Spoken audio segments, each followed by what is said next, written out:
আসসালামু আলাইকুম। আমি অনামিকা। অনামিকা স্বপ্ন কুটিরে নতুন আরেকটি ব্লগ ভিডিও নিয়ে চলে আসলাম। আজকে আমি দেখাবো আমাদের দেশের বাড়িতে আমার চাচাতো যা ও কদু শাক লাগিয়েছে। সেই শাক আবার পেরে আমাকে দিয়ে দিয়েছে, সেটা আমি চিংড়ি মাছ দিয়ে রান্না করব। তো আমি তো বরাবরই ঝোলালা তরকারি বাটা পেঁয়াজ দিয়ে খাই, এটা তো আমি সবাইকেই বলি যে বাটা পেঁয়াজ আমার খুবই পছন্দ ঝোলালা সবজিতে। তো আমি গরম তেলে বাটা পেঁয়াজটা দিয়ে দিলাম, আর সাথে আদা রসুন বাটাও দিব। আদা রসুন বাটা দিয়ে একসাথে আমি এটাকে একটু ভেজে নিব, কারণ বাটা পেঁয়াজের আলাদা কিন্তু একটা গন্ধ থাকে, আর আদা রসুনের গন্ধ তো থাকেই। তো আমি একসাথে একটু ভেজে এটার গন্ধটা যখন চলে যাবে তখন আমি এটার মধ্যে মশলা অ্যাড করে দিব। এক একজনের রান্না এক এক রকম করে হয়। কদু শাক অনেকেই অনেক ধরনের মাছ দিয়ে খায়, আমরা অনেক ধরনের মাছ দিয়ে খাই। আজকে আমি চিংড়ি মাছ দিয়ে দেখাচ্ছি। আমি শিং মাছ দিয়েও কদু শাকের ঝোল রান্না করি, আমার কাছে এটা খুবই পছন্দ। আর কদু শাক ভাজির তো কোনো কথাই নেই। আর শীতের দিন হলে তো আরও মজা। বিচি বড়ওয়ালা যে সিমগুলি থাকে সেটা আর আলু দিয়ে খুবই মজাদার একটি ভাজি হয়। তো আমি এখানে কাশ্মীরি লাল মরিচের গুঁড়ো, ধনিয়ার গুঁড়ো আর হলুদের গুঁড়ো দিয়ে একসাথে মশলাটাকে একটু কষিয়ে নেব। আর আমি কদু শাক, পালং শাক এই ধরনের সবজি মানে শাক আর কি, যখন কোনো মাছ দিয়ে রান্না করি তখন আমি একটু আলু চিকন করে কিউব কিউব, মানে ওই যে আমরা ফ্রেঞ্চ ফ্রাই খাই না, ওরকম করে কিউব করে কেটে সবজির সাথে দিয়ে দেই। তাহলে আমার কাছে মনে হয় কি, ওই আলুটা দিয়ে যখন ভাতটা মাখি তখন মাখো মাখো হয়, ওটা ওই ভাতটা খেতে বেশি মজা লাগে। কারণ শাক তো একটু পানি পানি টাইপের হয়। এই কারণেই কিন্তু আমি বেশিরভাগ সবজি বাটা পেঁয়াজ দিয়ে রান্না করি, কারণ ওই ঝোলটা মনে হয় কি একটু ঘন হয়, ওই ঝোলটা খেতে বেশি টেস্টি হয়। আর আমি আলুগুলো কষানোর মধ্যেই দিয়ে দিচ্ছি, তাহলে সিদ্ধ হয়ে যাবে, কারণ শাকটা তো দিলেই হয়ে যায়, আর আলুটা তখনও সিদ্ধ হতে চায় না, এর জন্য আলুটা আমি আগে দিয়ে দিলাম।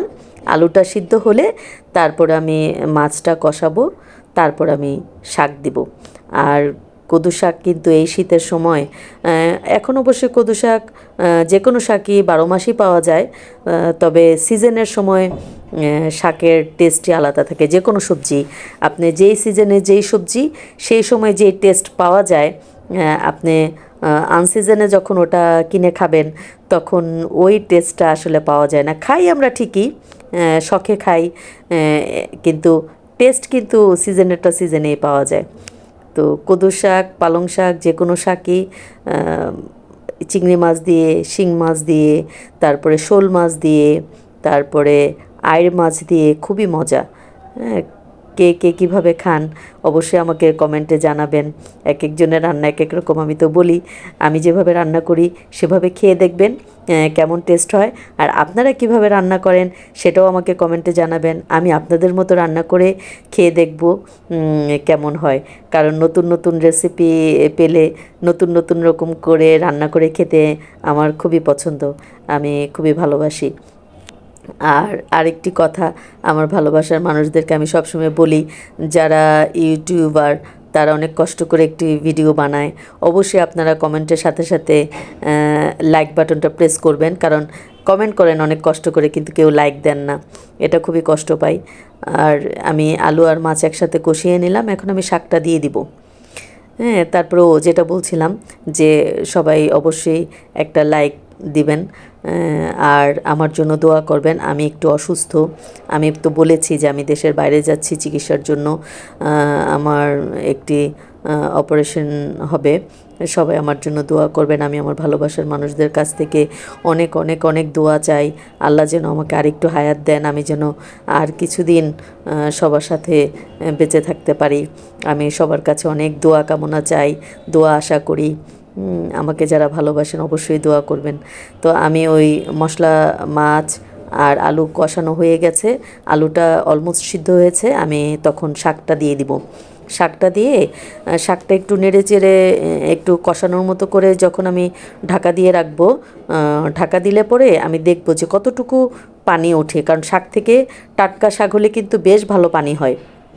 তো তো যখন পানিটা উঠে তখন ওটা আন্দাজ করে আমি ঝোল দিব যে আমি কতটুকু ঝোল রাখতে চাই, সেটা বুঝে আমি ঝোল দিব।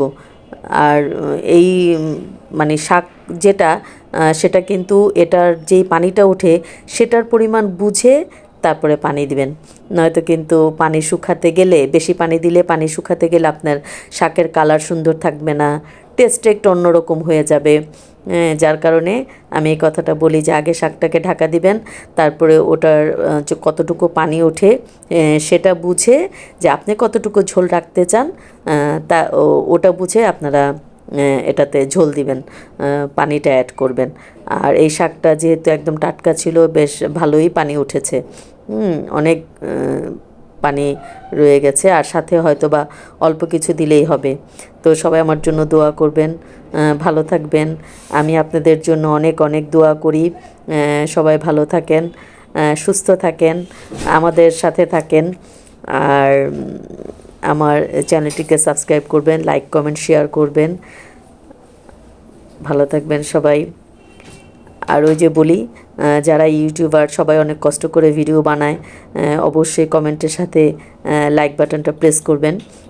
আমার মনে হয় এতে সবাই খুব আনন্দিত হয়। আর সবাই চার্জ, আমি তো বলি যে লাইক কমেন্ট একটা ইউটিউবারের চার্জ। তো সবাই ভালো থাকবেন। আসসালামু আলাইকুম।